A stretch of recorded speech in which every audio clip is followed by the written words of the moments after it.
પલસાણા તાલુકાના વાંકાનેરા ગામની સીમમાં 5 વર્ષીય બાળકી સાથે એક નરાધમે દુષ્કર્મ આચરી મોતને ઘાટ ઉતાર્યા બાદ નાસી જતા પોલીસ દોડતી થઈ।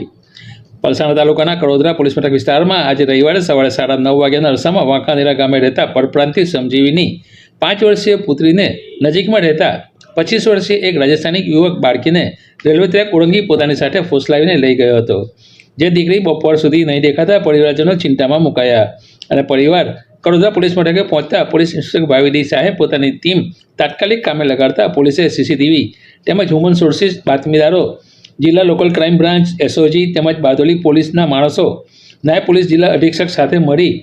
તપાસ હાથ ધરતા પોલીસને વાંકાનેરા ગામની સીમમાં એક શેરડીના ખેતરમાંથી બાળકીને પીખાયેલી હાલતમાં મૃતદેહ મળી આવતા સઘન શોધખોળના અંતે પોલીસે આરોપીને ઝડપી લીધો હતો અને પોલીસે આગળની જરૂરી કાગળો બનાવી તપાસ હાથ ધરી છે।